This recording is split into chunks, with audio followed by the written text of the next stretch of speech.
Good evening, New Orleans, and welcome to Inside New Orleans Sports. I'm your host, Eric Asher. Over the next hour, we're going to talk a lot about the New Orleans Saints.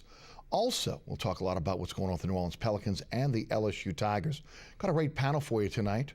Joining us on the program, Fazende of Fox 8 Sports. And joining us in just a few minutes will be Duncan of the New Orleans Times-Picayune. And Sean, welcome to the show. As always, thanks for being with us. Great to be here again. And always love having you, as always. Love being here. It's awesome. And always like to start off talking a little bit about what's going on in your career, and especially what's going on at Fox 8, your blog. Tell us about everything. Well, it's the off season, which means people like me, it's just when it really gets started to crank up with different ideas, different things happening with the Saints, and as we've seen over the last couple of days, LSU as well. We do our normal newscast, sportscast 4, 5, 9, and 10. We have our Sunday night show called The Final Play, 10:30 every Sunday night on Fox 8 Sports. I have a blog. It's called the After Further Review blog on fox8live.com. It's where I kind of go a little more in depth with my own sort of take on things, what's happening in the sports world. It's mostly Saints, but I have a broad interest in everything that's going on. But right now, with the Saints off season and some decisions coming up, it's been heavy Saints lately. So that's really what we've been up to, and Twitter, tweeting away, and the whole nine. And of course, right now on the screen, they can see your Twitter handle as well. Sean, you did a great breakdown in your last couple blogs on what's happening with the Saints in terms of their salary cap. And I've been one of those guys, been talking about the $21 million over, talking about some guys that have been mainstays on this team that have a large cap number coming up. It's a byproduct of what they do in this organization. They use the credit card, and they're putting that payment off, year after year after year. But it was interesting that when Mickey Loomis's press conference a couple weeks back, one of the things he talked about was that they go into these fiscal years, with mechanisms within the contracts that they can trigger to be able to open up more cap space. You've done the research, you've evaluated the cap right now. Tell us a little bit about where the Saints are, where you think the cap casualties will be, and then also where you think ultimately who will have to reduce their cap going forward to stay on this team. Well, a couple things, and not to go two numbers with you, but first and foremost, if you project the Saints are right now, and it's a number that fluctuates, they're at about 162 to 164 million payroll. Cap is projected to be $142 million. So they're at between 20 and 22. Those mechanisms, Mickey Loomis was exactly right, and that's why he's a numbers wizard. Those mechanisms is pretty simple. There's roster bonuses versus signing bonus. Now, the 4 players that have those bonuses that are almost assured to go into a signing bonus. They are Jimmy Graham, Junior Gillette, Jarvis Byrd, and Curtis Lofton. You convert that money to signing bonuses, spread it over the life of their respective contracts. According to my calculations, that gets them back to 0 just by doing that. Now, there's a few issues here with Junior Gillette, which just got to kind of sit back and wait and see what happens with that. So those mechanisms, I'd be shocked if the Saints don't use that at their disposal. If you look at the breakdown of their contracts, it looks like it was set up that way. Hey, let's put this in there right now. When we get to this year, we're going to adjust and slide, see where we can save some money. As far as guys that could be gone, there were a few names. David Hawthorne, who's a guy who's got a high cap number. Ben Grubbs, high cap number. You could save some money doing that as well. There was a Broderick Bunkley, another guy, ended the season on IR. Probably his days as a Saint are indeed numbered. And another guy by the name of Ben Watson, as we all know, who has been a great player, but he has a higher cap, not a high cap number, but if you were to release him versus his production, you could probably replace him, and it wouldn't be so bad. Those are 4 projections. Now, we don't know where the Saints stand with that. However, if you do that, you can clear $13 to $14 million in cap space just on those numbers. Some other names out there, and these are the veteran mainstays. The 2 guys to really watch, Marcus Colston and Jari Evans. Both those guys, in my opinion, will be back, but at a lower salary. Pay cuts, if you will. Substantially lower? I would think in the neighborhood of $3 to $5 million for both of those guys, just because you're talking about the production has not matched their price tag. Their cap numbers are about $9 million. 9.7 for Marcus Colston, right. $11 million for Jari Evans. So if you cut those guys, you're talking about another $9 to $10 million in cap space. But if you ask them to reduce their base salaries, you can probably knock that number down to about half that and get yourself $16 to $17 million under the cap. So those are just some names out there. And obviously, Drew Brees is a huge question mark. There are a lot of options. His number is so big, and he's such a unique situation because he's the franchise player, the best player to ever put on a Saints uniform, as far as I'm concerned, that it's not as easy as it looks. But those other players, to me, that's fairly simple. I hate to use the word simple, but that's fairly routine, if you will, and you can get yourself into a good situation salary cap. Now, you're of the opinion they will not touch Breeze this year. I don't know that I'm of that opinion. I'm of the opinion that they should consider it. Okay? It's not, everyone's like, well, he's got to restructure. He's got to restructure. He's got to restructure. Well, you can restructure, the straight restructure from this year into next year. Okay, you can save $5-6 million doing that this year, but you add that to next year's contract. The second option, which is probably the most logical, is an extension in the form of restructure. Now, do you want to extend Drew Brees at his age with guaranteed money at the ages of 37, 38, and 39? I'm not so sure. There's the pay cut option, not going to happen. Sounds diplomatic, not going to happen. And then there's the, hey, let's stand pat, see if we can cut some other areas. Now, the example I just gave you, that's 4 cuts, 4 restructures, if you will, and 2 pay cuts, and you're creating $16 million. There's a few different players you could probably play with. So it's not the craziest idea in the world to just make no decision at all on Drew Brees, see how he holds up physically this year, and then go into next year, the final year of his contract, to see if you want to extend it. You know, with that said, about $26 million is what Brees' cap number is. It's a huge cap number.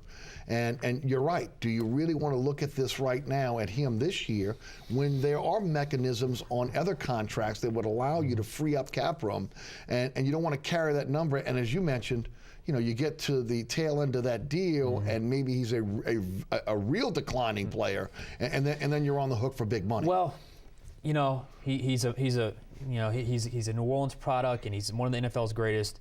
But look at the example of Peyton Manning right now. Look at the slightest injury. Look what happened to him. And that's what happens when you get to that age. It's not necessarily your physical skills diminish. It's when you get hurt, how much it impacts you. Peyton Manning looked like a completely different player. He looked pedestrian. Oh, yeah. And, you know, there's been issues with Drew Brees' ab strain. I'm convinced that leaked into the season. So am I. And, you know, don't be misled by the Saints' final offensive rankings and Drew Brees' passing yards. He was not the biggest problem, but I think the point is, as you get to this age, when you start adding more years, that's something you have to really watch. And I just don't know that the Saints are ready to do that right now. They can cut in other areas. Yeah, I would agree with you. Marcus Colston is one. Obviously, when you look at him, the contract doesn't match up with the production. He's also a guy that probably has maybe a year or so left. Yeah. And would he really like to go to another team to finish his career? Or again, he's already, if you remember, when he took his second contract, he kind of took a little bit of a hometown discount, kind of helped him out with the cap as well.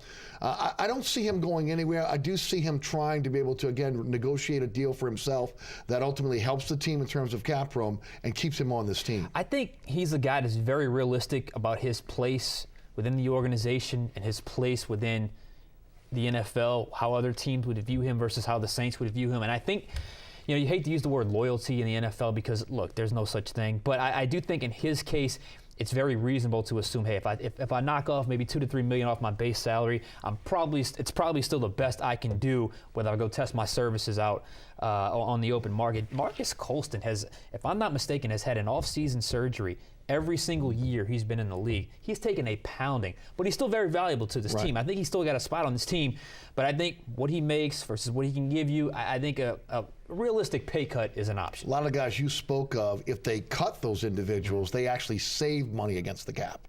Yes, you're talking about the David Hawthorne, Ben Grubbs, Broderick Bunkley, Ben Watson. They would save money, and as I said, it would create in the neighborhood of $10 to $13 million in cap savings. As opposed to keeping them at their salary. Keeping at that salary, and you don't get that cap money. So. You're watching Inside New Orleans Sports. Eric Asher with you, along with Sean Fazende of Fox 8 Sports. We're going to take a quick break. We'll be right back. Jeff Duncan will join the panel. We'll go to your phone calls at 866-3200.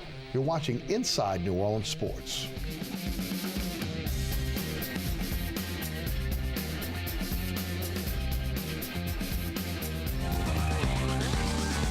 My name's Reggie. Just recently, my wife and I took in her sister's children. Now, we already had 4, so I went from becoming a family man to a man with a bigger family. Now, you can't eat love, so I don't know how I'm gonna feed them tonight. How was that, Rich? I think I look more like Denzel. That's cold, man. Play a role in ending hunger. Visit feedingamerica.org/hunger and find your local food bank. Packers. Viking. Packers. Viking. Viking. Red state, blue state, vegan. Carnivore. We come from different places. Uptown. Downtown. Optimist. We come to different conclusions. Half empty. Half full. But when we live united, we create real, lasting change in the building blocks of life. The education, income, and health of our communities, Live. our families, United. even the person next to us. Live united. Real change won't happen without you. So give, advocate, volunteer, live united. Sign up at liveunited.org. You're watching WLAE, New Orleans Public Television. Find us on Cox Channel 14, Charter Channel 11 and 711, AT&T Channel 32 and 1032, Dish TV, DirecTV, and over-the-air broadcast on Channel 32. Know what? What? Since I got adopted, I've learned a lot about these humans. I know. I mean, check out these two. It's Flirt City over here. Yeah, I noticed that. It looks like my human is definitely into your human. Oh, look! I think she's getting his number. Nice. Your human's got some sweet moves. Takes after his dog. Oh, look, they're doing that thing where they put their arms around each other. She kicked up a leg. It's like in the movies. That's awesome. Looks like we're gonna be hanging out a little bit more. Hi, we're Ola High, and you're watching WLAE TV.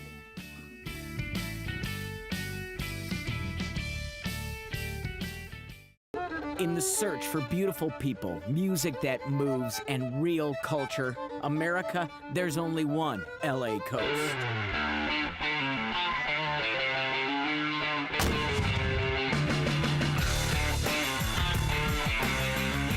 Go Coast, Louisiana delivers the treasures of the Gulf, fresh to you. I think we need a bigger boat. Sundays at 8:30 p.m. on LAE. Welcome back to Inside New Orleans Sports. I'm Eric Asher. I'm your host, along with Sean Fazende of Fox 8 Sports. And joining us on the panel now is Jeff Duncan of the New Orleans Times-Picayune. Jeff, welcome to the show. Thanks for being with us. And as always, we like to start the show by you letting folks know a little bit about what's going on at NewOrleans.com and the Times-Picayune. And welcome. Yeah, it's good to be here, guys. We're a busy time of year, even though we're done with football season. It never ends, right? The off season almost is as busy as the season. I'm getting ready to prepare to go to Phoenix for the Super Bowl, so that's always a big week. I think it's going to be a great matchup. These Final Four teams, whoever gets in there, I think it's going to be a great matchup. And, of course, the Hall of Fame, which I'll be on the selection committee at that meeting and trying to get Morton Anderson in the Hall of Fame. Well, wouldn't that be great? Yeah, it's going to be tough, but I think he's got a shot. Yeah, hopefully he does. We were just discussing the Saints cap. Your thoughts on where the Saints are in terms of the cap right now? Well, we know they're over. I know you guys talked about it earlier. Mickey Loomis did not seem to be that concerned about being over, but I think, let's face it, I mean, they've got a lot of work to do, and there's going to be a cost at some of these moves. I'm sure there's some mechanisms in the contracts that they can get under, but I still think it's going to be a lean offseason. I think we're going to see a lot like what happened a year ago, where some tough decisions are made, either cutting veteran players or choosing not to re-sign some veteran players like a Mark Ingram that they just can't afford to get in free agency. So there is going to be a cost. Whether they can get under the cap, but at what cost is that going to be, and is it going to prevent them from adding the personnel that we all know they need to do to become competitive again, in the NFC? Do you think they'll be active in free agency to a point that they've targeted individuals that they believe they can bring in at their price, at least for the first year, as they've done in the past with some other players like Keenan Lewis and others? Yeah, I think they'll try to be. I think they've got to be. If they want to try and make a push to get back into a challenging position in the NFC. But Eric, they've got so many positions that they need help at right now. They can't address them all in the draft. Yes. So either they've got to find guys on the roster they can develop, or they're going to have to find some mid-level and third-tier free agents, I think, to fill some of these holes. We've talked about it before. I think in the secondary and the offensive line alone, they've got to add multiple players. Yes, I agree with that. So that takes up a lot of your offseason. Right. Before we go to the phone line, Sean, your thoughts? How active they'll be? They always find a way, right? They always find a way to be somewhat active in free agency. I don't know if they're going to have a Jarvis Bird type splash this year, when they caught all of us off guard last year with that, but they always manage to find a way. If they have a guy they like, I think they'll be strong in their recruiting pitch to that player. And try to get him here, because I agree with you, Jeff. I mean, you're going to need this draft and free agent class to come in and perform pretty much right away this year, because there are a lot of holes on this offense and defense, and they got to be filled if you want to get back to the level you want to be at. Yeah, immediate impact, no doubt. To the phone lines we go, 866-3200. Daphne, welcome. You're on Inside New Orleans Sports. Thank you for holding. Hello, how y'all doing? Hey, Daphne. Do you think Drew Brees should retire after this upcoming season? Thank you for the phone call, Daphne. Guys, do you think that, first of all, it would be a tremendous cap hit if he did, right? Second of all, I think he's going to play until he can't play anymore. Jeff, you? Yeah, no, I don't think there's any chance unless there's some kind of serious injury that happens. I'll be shocked. I mean, the guy just threw for 5,000 yards and is going to the Pro Bowl. I think he wants to play. It's stated he wants to play till he's into his 40s, and I think he's going to be here as long as he wants to be here. I'll be shocked if they ever move on from Drew Brees.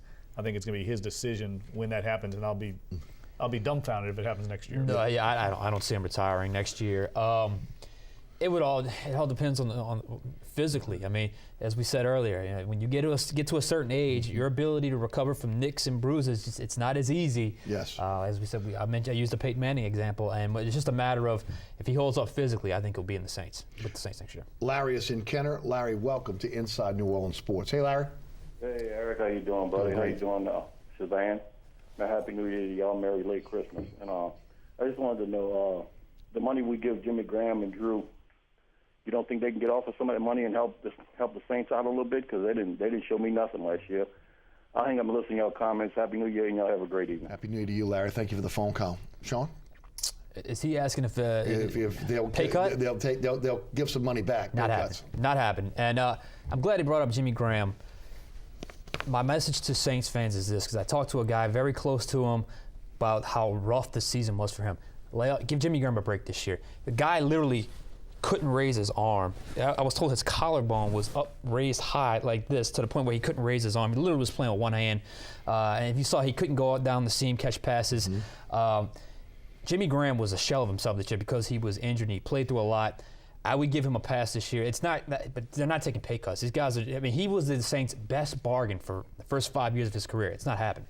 Played below market value. Right. Yeah, throughout his career. As did Brees early. As did Brees. I mean, there's no way those guys should take a pay cut. I mean, that's not it's the easy thing to do to look at their big contracts and say that's the problem. There's lots of other areas of this team where people are being paid too much money that creates a problem, but that's not the issue. Jimmy Graham and Drew Brees, and I would beg to differ that they didn't show much. I mean, Jimmy Graham's been criticized for not being tough, and as Sean said, he played the whole year basically on one arm and still had incredible production, among the best in the league at that position, even despite his handicap. Guys, Junior Gillette, obviously arrested, involved in the domestic abuse case, due a huge signing bonus, roster bonus coming up. I think, what, about $15 million? I believe it's 12.5. 12.5? Yeah. Obviously, there's personal conduct issues. There's stuff that's written into contracts. Is there a possibility, considering his play last year, that maybe he's kind of proven now that he's more of a situational pass rusher than an every down defender, especially along that line, that he's kind of a liability against the run? The situation, obviously, off the field, maybe a little bit of his immaturity in the locker room, that maybe the Saints are looking for a way out on this contract? I would say they're watching this situation very closely to see what happens, however this case ends up turning out. And I'm still not 100% certain. I know there's the personal conduct clause within these contracts. I even spoke with an agent that wasn't 100% sure if the Saints would be able to recoup all that money. It seems logical. It's a roster bonus. If you're not on the roster, you don't get the money. I don't know if it's exactly that simple, but I do think the Saints will definitely watch this very closely. And I think, man, what a disappointing year for Junior Gillette. And I think what he showed was, man, when he stands up and is that stand-up outside edge rusher, loses all leverage, not the same player. He's got to get in that weird 4-point stance that he does, and obviously he's not a great player against the run. So I think it's a situation they're going to watch very closely to see what they do.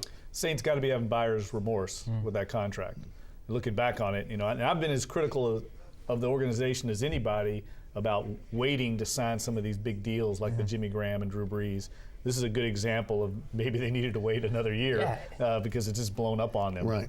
But he had just signed a 3-year extension. That's the year before, it was so weird. Yeah. It was so unnecessary at that time. You were getting a great value for this guy, and all of a sudden you got the extension and then a new mega extension. So, yeah, that was a head-scratcher, and it was one of those, I agree with you, Jeff. You kind of They didn't have to do it at that time. Jeff, you think they may be looking for a little way out right now, or you agree with Sean? They're watching it closely. I think Sean's nailed it. They're going to wait and see, but would not shock me at all if they cut ties with him. I agree. Would not shock me at all. I think Sean Payton was fed up with this season. A lot of the stuff that we've talked about, professionalism, lack of maturity in the locker room, he could send a pretty loud message by cutting Junior Galette if this thing doesn't work out. Piggyback on that, if you would, Sean, the immaturity, the lack of professionalism. Look, I caught that. It really hit me. I guess it was right after Brandon Cooks' injury, which was around week 9, week 10 of the season. I had an encounter with Joe Morgan, and I won't get into the ins and outs of that, but it really just stuck with me, and I just remember walking away thinking, is that the problem with this team? How many of these type of guys are in this locker room right now, and is the organization just not seeing it right now? Because I truly believe that the maturity in this locker room was not what it has been in years past. However, it's as if the organization was in a little bit of denial of, okay, we're going to catch on, until all of a sudden you see a Carolina game, and then they make this huge, announcement of all these guys getting benched, these meetings, these one-on-one meetings with coaches. I just felt like at that point it was a little bit too little, too late. So there was a combination of immaturity and the coaches not necessarily focused in on and really recognizing the problem in enough time. Yeah, and Sean Payton uses that term all the time about watering the garden, stopping in the locker room, getting a sense of what's going on in the locker room. I think he missed this one this year, and I think he knows it. And we heard Mickey Loomis in his postseason press conference, veiled terms of like maybe we're getting away from our core beliefs, maybe we got away from them. I think that's what he's talking about. They missed on some of their personnel evaluations off the field, and that's something that they've been strong at throughout this tenure, and they missed. No doubt. How big of a loss is Ryan Pace, and who do you think his replacement will be? Will it be someone internally, or will they look outside the organization? Well, it's a great question. I think it's a huge loss. I mean, I think of all the people that I've covered in the years that I've covered the Saints since 1999, Ryan Pace was one of probably the most impressive people in the organization, along with Mike McCarthy when he was offensive coordinator. Those are the two most impressive people I've seen come out of here, along with Russ Ball, who was in the front office as well. I don't think there is somebody in the building that's immediately going to have his talent. I think Terry Fontenot has been his right-hand man for a while, but I don't know. That's a good question. I don't know where Mickey Loomis is looking, if he's going to look outside or inside, but I do think Ryan Pace was ready to move on, and I'm glad that he got that great opportunity. He has a huge opportunity, I think, to make a mark up there. Huge loss. I think he's a guy who started at the ground floor, worked his way up. Really had a knack for those undrafted free agents. Was really the guy that really stood out with me. And more than anything else, he had the 100% trust of Sean Payton, which cannot be understated within this organization. So I'm curious to see if they promote someone to this position, if they don't promote someone to this position, if they promote someone internally, then maybe that player, Sean Payton kind of has that seal of approval. If they go outside, I'd be shocked if Sean Payton does at least have a hand in that to get a personnel guy that he trusts. I don't think you can understate the fact that Sean Payton truly had 100% trust in Ryan Pace. And with him gone, who does Sean lean on for those guys? And I think that's a huge part of this offseason is how do you solve that puzzle, or do you just kind of let it sit as it is? Because that was a position created for him, if I'm not mistaken. Yeah, and the other day in Mickey Loomis's press conference, how many times did he mention personnel department and scouting? Yeah. I think we're going to see some changes in that department after the draft. It usually doesn't happen until after the draft, those contracts. But I just get a sense that that's an area that they weren't happy with, and obviously it didn't reflect on Ryan Pace because he's extremely well respected. But I think there's some other positions there that we could see being changed. Right. Guys, where was he in the organizational chart? Was he overseeing all of personnel, college and pro? Was he more pro? Where was he? He was over it all. He'd been promoted to that role. He started out, kind of came up through the pro personnel. Actually, Arnie Filko hired him way back when Filko was here. He's part of the old Hazlitt regime. And, Ryan, there's an underrated, he had an underrated ability. A good example would be, that Chicago Bears game, the Saints are playing with a secondary of all these guys that they just brought in off the street. That's right. That's what Ryan Pace does. Right. He finds these guys that can contribute that weren't even playing a month ago or were just on the street. He's excellent at that. To your point about the scouting department, and we've talked about it, both you guys on my radio show, an average of 2 players per year, if you look at it since 06, that have made an impact on this team, with the exception of 06 and 13. And you look at it, undrafted free agents, they've done terrific. But when they're on the clock in the draft room, they have not had as many hits as misses consistently. And you got to wonder what's going on there, that they're not able to hit when they're on the clock. But yet, they find these diamonds in the rough. They're able to get those guys into camp, and ultimately they're contributors to the team. Man, I don't know if you got this sense, Jeff, but they had the Brandon Cooks pick, which I felt like is a home run, and I'm still not quite sure why fans aren't as excited about him as I am, because I think this guy's got everything. At the time, Stanley Jean-Baptiste seemed, you can understand their logic, bigger corner, you want to build out of the Seattle mold, I get that, but when you got to the Ronald Powells, the Kyrie Fords, I like the Sinceri pick because I think he's going to stick around as a special teamers. And then the Tavon Rooks pick in the 6th round, which, the second he was picked, we all kind of looked at each other like, there's no way this guy makes the team. Right. They coasted a little bit on the 2nd and 3rd day. It was almost to the point where they kind of felt like they had what they needed, and for the rest of the draft, we'll just see what we get, what we can get out of these guys. And it turns out they needed production out of this class more than they recognized. Yeah. Goes back to maybe the team overestimating their talent, right, and what they had. Mm-hmm.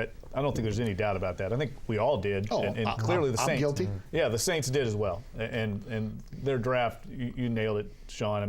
They acted like, hey, we need 1 or 2 guys, and this team's ready for the Super Bowl, and clearly that was a huge misjudgment. It reminded me of the days long before I think you guys were around.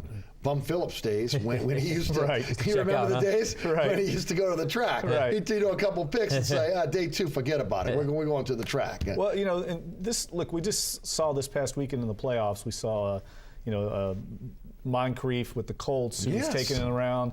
Devontae Adams with Green Bay, who's going to be a terrific player. This was the one year where I think it was foolish to trade up for a wide receiver. Yes. Unless it was going to be Odell Beckham Jr., a guy that was a surefire superstar, given the needs that this team clearly had along the offensive line. They completely whiffed on the offensive line. They didn't address it at all. We knew they needed a center. We knew they needed backup help. It came back to haunt them once Terron Armstead went down. They didn't address the backup tackle spot. And now here we are going into this offseason where they need multiple offensive linemen to bolster depth. And it would be so much better if they already drafted a couple of them, had them ready to go. Yeah. Sean, to your point about Cooks, I think it's Odell Beckham remorse. I think that a lot of people look as I do when you look back now, hindsight being 20/20, and you see a Stanley Jean-Baptiste who can't get on the field. And one of the things that was said, well, you'd have to pay a king's ransom to move up to get Odell Beckham, which probably means you're number 1 and number 2. Nobody wants to give up that number 2 pick. But now when you see the lack of production out of Jean-Baptiste, you're saying, heck, might as well have given up the 1 and the 2 and went up there and got Beckham. I'm with you. I think Cooks is going to be a good player. I think that a lot was expected of him because also a lot of us thought that he, and myself included, he was going to be that Darren Sproles clone. He was going to come in and be that playmaker Sproles was, and of course, completely different player. Completely different position. Well, he's not Darren Sproles, but I think he's a guy that's got short area quickness and long-term speed and go up, get the ball, run every route on the route tree. If he doesn't get hurt, he had 53 catches, I believe. He's on pace for 80, 85 catches, maybe flirting with 1,000 yards, a couple touchdowns. I think he's going to be a star. I really do. I think he's going to be a very good player for this offense and maybe be a Pro Bowl player at one point. But to your point about Jean-Baptiste, I don't know. Mickey made a pretty good point. Devery Henderson, John Stinchcomb, those guys didn't play right away, and I think you have to be patient. But man, when you looked at the holes in this secondary this year, and the fact that he was so far away from getting on the field, and you mentioned pulling guys off the street, undrafted rookies off the street, not just the second round. Not just draft picks, undrafted rookies off the street. Obviously, that's disappointing. That's my only. I'm not ready to call him a bust yet, but I do think that's a bit alarming if you can't get on the field. Well, and look, they felt good enough about him at one point to put him on the field. He went on the field in the Detroit game. Yes. Obviously he gave up a touchdown at one point, but they felt good enough about giving him a shot then. So why not later on? That's what I can't understand. Yeah. Was he that bad? There's something clearly a disconnect or something that he wasn't getting in the defensive system that I think they underestimated. And when you're getting guys off the street, can you afford to coddle a number 2 pick? You got to put him in the fire at some point and just go with it. 556-9696. I'm sorry, 866-3200. Let's go to Raymond in Mid-City. Raymond, welcome. Hey, how's it going? Hey, Raymond, how you doing? I thought I was giving you the radio show number. Go ahead. Yeah, Mr. Joe Duncan, I read your articles all the time. I'm trying to keep you an advocate, and I believe that probably, I know you've been doing this a long time, sir, no disrespect. I believe 85% of the time I agree with you wholeheartedly, but I think you kind of given the Saints a pass this year, considering that the expectation that the city had from them, and I think Drew Brees amongst all the players on the Saints is getting a pass. I think if Drew was honest with himself, he would admit that he basically cost the Saints 2 to maybe 3 games, himself, and that if I'm Drew Brees and he loves the Saints like he said he does, I would take a pay cut because he's been paid these last 3 years, and to me, he's not above anybody else that they're willing to ask to take a pay cut. And I'll just listen to you guys. Raymond, thank you for the phone call. Jeff, I get a lot of criticism on my radio show about the media in New Orleans, maybe giving the Saints a little bit of a pass. I think there was an anticipation this was going to be a championship team, and I think a lot of people, myself, we all kind of bought into that. Yeah, and look, when you pay a guy $20 million a year, I mean, there's high expectations. He's got to play great to win, and he didn't play great a lot this year. There's no question about it. But if you just look at the overall season, look at the body of work. I mean, he had a very productive year. I think it's exposed because the rest of the team's not as good. The offensive line's not as good. The defense dropped off. And so when Drew Brees throws a pick in a game like right before halftime against the Bucks, the team is vulnerable because they're in these tight games now, whereas in the past he could get away with it. And so I think that's part of the problem. Look, I'm not defending him. I mean, he threw some bad interceptions at some bad times that sunk this team's chances of winning some games. But I just go back to Sean Payton. I agree with him. I mean, he's the least of their problems right now. I mean, they've got so many other issues. The defense, once again, has regressed. I mean, I had a column a couple weeks ago about the fact that this team just cannot figure out how to play defense. Yes. I mean, clearly, a year ago, they just kind of found this magic elixir, and Rob Ryan pushed the right buttons. And I think now we're all seeing that was almost like he did it with mirrors. Clearly, there's defensive, deficiencies. Right. Speaking of Rob Ryan, he is supposed to return. Were you guys shocked by any of the coaching changes? Sean, I'll take you first, and your thoughts on what happens going forward. Will there be other coaching changes going forward? He's kind of promised that, right? I read Larry Holder's article that more staff changes are on the way. I haven't seen them yet. I was surprised that when you looked at what happened this season, that the tight end coach kind of got the axe. Yeah, Terry Malone, who was an 06 guy. Maybe it was just you needed a kind of a fresh voice or whatever the case may be. But I love the tight end group. And you talk about the development of Josh Hill, a steady player, and Ben Watson. And we already talked about Jimmy Graham playing with one arm. Played pretty well as far as I'm concerned. I was surprised that he had gotten the axe. Rob Ryan coming back to me boiled down to simply this. What's real? 13 or 14? Well, let's let 15 decide. And I go back, and I can recall you and I having a discussion on the show we did a couple of weeks back. There's got to be something within the infrastructure of the defensive coaching staff or the defensive hierarchy, if you will, where that is not conducive to a defensive coordinator completely succeeding. Hopefully, Coach Payton is addressing those because at some point, right, if they were to have fired Rob Ryan, that would have been their 5th defensive coordinator in 10 years. Right. To me, that's an issue, and it's bigger than just a defensive coordinator. Yeah, and I think that this staff, maybe we're going to see some defensive staff changes. That's kind of the sense I get. Yes. Maybe they address the offense. But Vitt and Johnson safe? You think? Well, I don't know. I mean, the hints that you mentioned that clearly Larry Holder, my colleague, got across from his sources that there's going to be some more changes. I'm just curious why. What's the wait? Yeah. What are we waiting on here? It seems like something that had already been taken care of. Right. The Senior Bowl is coming up. That's always the coaching market derby. True. They usually want to get something done before they go over there because it's basically a job market. Right. And if you got some allegiance to guys like Vitt and Johnson who have been with you, wouldn't you want to cut them loose so that when they go to Mobile, they have an opportunity to hook on with another team? And also, you want to be able to be in a market where you can bring in guys and have those guys come in for you as well. And staffs are starting to fill fill up now. Right. I mean, head coaches are being named as we speak. Right. And there's going to be competition. You're right. And then you just wonder, is he kind of looking to see what else is available right now with the flux and coaching staffs right now? So remains to be seen. But I'm with you, Jeff. I mean, it seems like it's kind of why hasn't this happened yet? And I'll be honest with you, I'm surprised of the want for Wesley McGriff, considering how bad the secondary played this year. How much was it coaching, in your opinion, and how much was it on the players? I think it was probably more on the players. I think especially defensively, especially the defensive line. Those players got arrogant. They got arrogant, and then they didn't put forth the same type of work ethic that you normally need.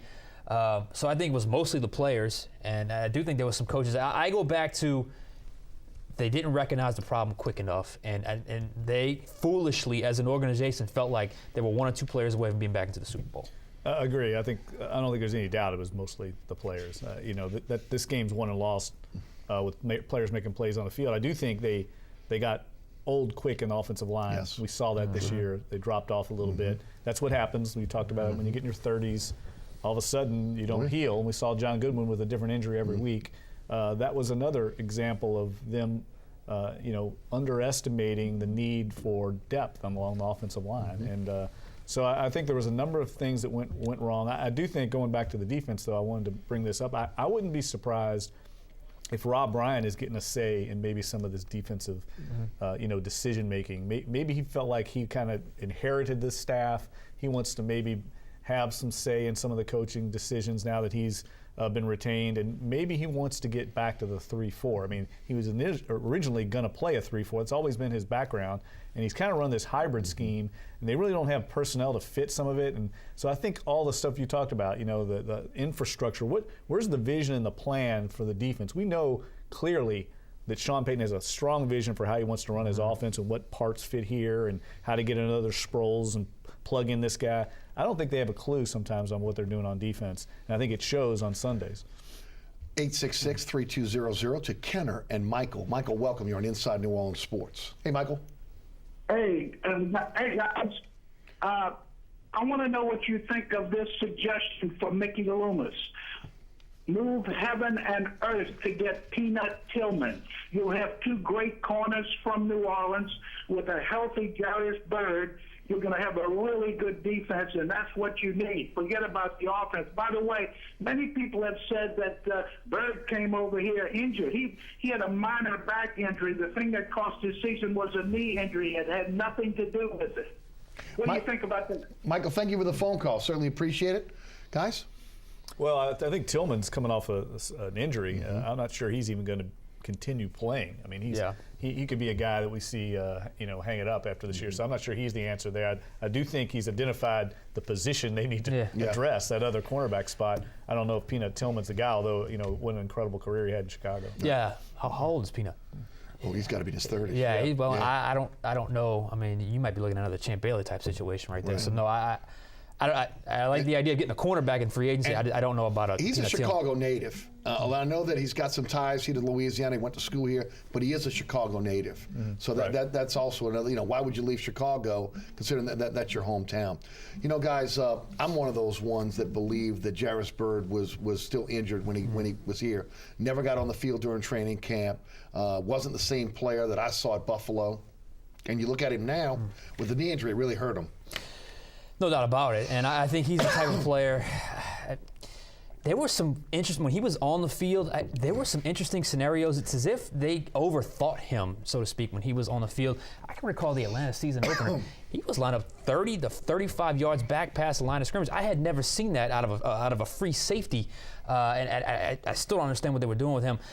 I'm not ready to give up on Jairus Byrd just yet because I think as a healthy player, he's exactly what this defense can use with the ability to take the ball away. But it really was a swing, and they missed with him.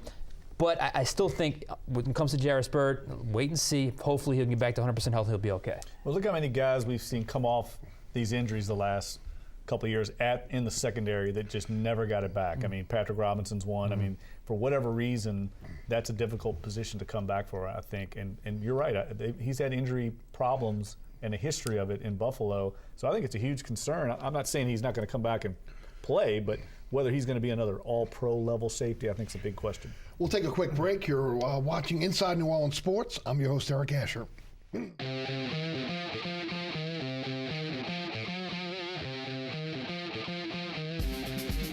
Inside New Orleans Sports with Eric Asher is underwritten by... Located on Lake Pontchartrain, Brisbee's Lakefront Restaurant and Bar offers traditional West End favorites, a scenic view, oysters, and numerous tasty options. More information is available at 504-304-4125 or brisbeesrestaurant.com. Mr. Ed's Oyster Bar and Fish House has been shucking here since 1979. Located at 3117 21st Street in Metairie, Mr. Ed's Oyster Bar and Fish House offers raw, fried, and grilled oysters as well as a range of Cajun and Creole dishes. Enjoy a dozen with a smile. You're watching WLAE, New Orleans Public Television. Find us on Facebook and follow us on Twitter.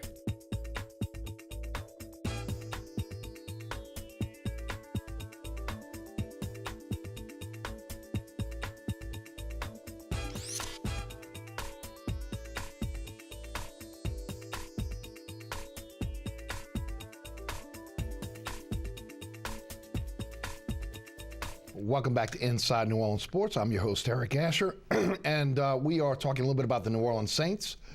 504-866-3200. Let's go to John in New Orleans East. John, how you doing tonight? I'm doing good. How you doing? If I can get this frog out my throat, I'll be doing all right.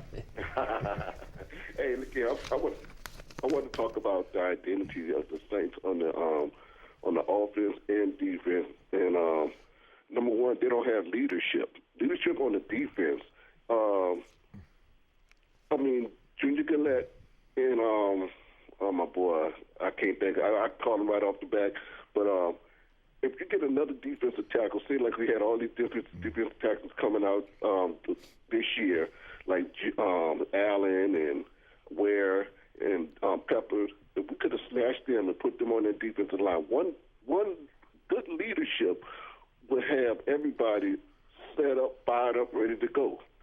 And the cornerback, if they would have had Champ Bailey, they could have called Champ Bailey that came back here and could have had some start off there. You never know what would have set that chain reaction to go out there. Our offense looked kind of weak, but I'm not giving up on them. I know they can tighten it up, but when we made that run to the Super Bowl, everybody was scared to play that Saints offense. Yeah. They were so scared because the offense was so dominant. Whoever was making the play calls and everything, I don't see that. I thought I saw it the next year after that and the year before. I really don't see it, but we need somebody that's going to really step up to push their button and say, let's do this. Let's get it going. John, thank you for the phone call. Sean? Well, I do agree. When you they weren't on the field making an impact, but when you let guys like Vilma, Will Smith, Lance Moore, Darren Sproles, Jabari Greer, man, that's 5 big-time players that kind of grew up in the system. They learned, they meshed together. You let a lot of institutional knowledge walk right out that door, and I do think that was a problem because there was not another player there, the players there to step up in that leadership role, leadership the right way. Not like Junior Gillette talking about, this defense is much better, all that kind of nonsense. I didn't see that, and I like his take on the Saints offense because I believe this offense is getting. When I said they were number 3 or 4 in the NFL total, I think that's very misleading because this offense was not the same high-powered, explosive offense that had defenses on their heels. This was an offense that I think NFL defenses have caught up to.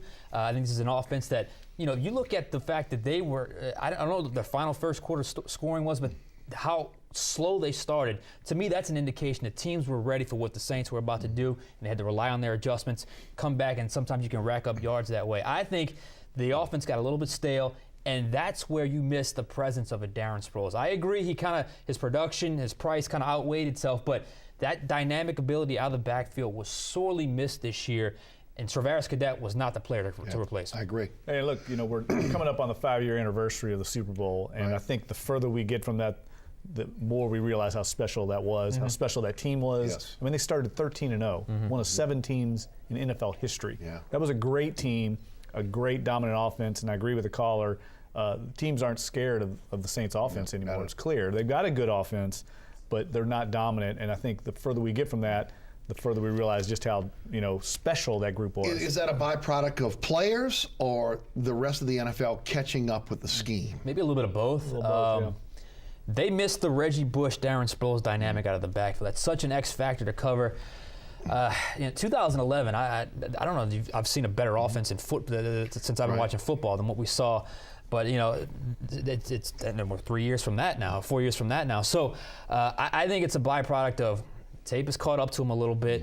And you talk about some staff changes. If that was all of a sudden Peyton wanted to maybe pull a curveball and say, maybe I want a fresh voice, fresh ideas for this offense, that wouldn't be the craziest thing in the world to me as well. So I just think there's a little bit of both to answer your question. And one other thing not to overlook, you're missing Curtis Johnson, Aaron Cromer, Joe Lombardi, a lot of good coaches off that staff.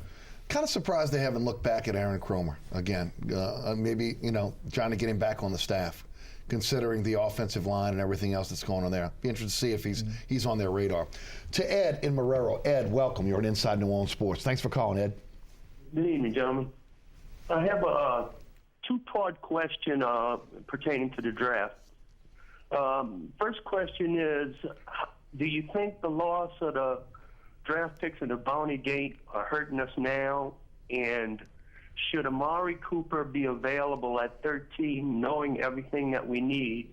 Would the Saints have any interest in him? And I'll listen for your answer. Ed, thank you so much. I think the Bounty Gate definitely hurt him. There's no doubt about it. Well, it wouldn't hurt him if they would have taken Stanley Jean-Baptiste type players with those picks. Let's face it. But yeah, you can't lose those kind of picks and not feel the pain later on, because those guys would be probably in the rotation right now.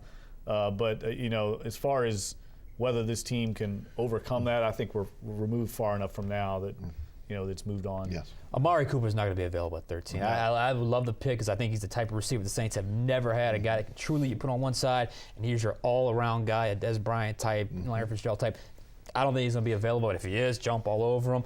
It's interesting at 13, though, because you're in a spot where, some players could slip, and all of a sudden you got a bullpen of guys. Maybe you can slide back, add some picks, do something they haven't done. Maybe it's a whole new approach to this draft this year. So I'm curious to see, because at 13 you're in an interesting spot there because, you're not too far up, not too far back. So it could be a spot to play around with.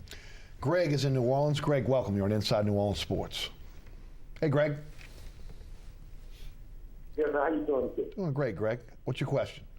Okay, my first question is, how long do you think it's going to be before the Saints decide to let Patrick Robinson go? That's my first question. Well, he's a free agent, so maybe this year. Second question? Well, do you think that the Saints should, beef up on the offensive line? Because, the game is not fast anymore. The Saints used to play really fast 2 seasons ago, the season before that, and our Super Bowl year. The speed from the offense has disappeared. We don't have the offensive stability like we used to have. What do you think is going to take to correct that? Thank you, Greg. Shock and awe is dead right now. They probably have to add some speed. But, guys, I think the offensive line is the most critical part of the offense right now. They got to get better on the interior of the offensive line. If they want Drew Brees to have some longevity, they got to go out and they got to get solid guys that can play that center and those two guard positions. Right now, they just don't have it. I agree. And not just from a pure blocking standpoint, but for them to get to that second and third level on screen passes. Yes. I agree with you, Jeff. They hit a wall, and all of a sudden got old between Jari Evans, John Goodwin, Ben Grubbs. To me, 2 out of those 3 guys aren't going to be back next year. So it's probably Goodwin likely not back. He's a free agent, and then it's either Ben Grubbs or Jari Evans. I'm leaning towards Ben Grubbs, but you have to replenish that talent. You have Tim Alito waiting in the wings, but whether it be draft, free agency, you have to get a little bit younger, maybe a little more athletic, and you just got to get better, because I still believe Drew Brees is good enough to win you a Super Bowl. I truly believe that. But you have to have an offensive line in front of him, particularly the interior of the offensive line. And we all get enamored with the draft, the Amari Coopers and the Brandon Cooks, but it's not sexy to take an offensive lineman, but sometimes that's the way to go. We've seen what's happened in Dallas. Right. Look, a year ago, everybody was ready to run Tony Romo out of Dallas. Yep. Look how much better he played when he had a good offensive line. So, suddenly some of these criticisms I think of Drew Brees would go by the wayside when they get a better front line. I agree. Brian is in Metairie. Brian, welcome. You're on Inside New Orleans Sports. Hey, Brian. Nice to talk to you. Hey, Brian, how you doing? I got a question, I got a comment, and a question. First off, I think defensively, I don't think there's a whole lot of help right now. We got too much.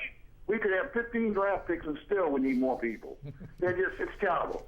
Jarrisburg was the biggest bust I could think of. I realized the man got hurt, but I wasn't too happy about paying that price for him to begin with. And Robinson couldn't watch me in a wheelchair. I really feel that way. That boy, I don't know why they were so high on him. I'd have rather took an aging, what was that guy from Denver? They got cut. Champ Bailey? Yeah, I'd rather have an aging Champ Bailey gave him a try than have this kid. And secondly, the Saints have always been proud of their linebackers in the past years. Where are they? I can't name a linebacker other than one that does all the tackling. There's no pressure, and it might be scheme, and maybe I'm a little naive to the scheme, and I'll accept that. But I remember the days, and again, maybe I'm dreaming, the dome patrol. Yeah.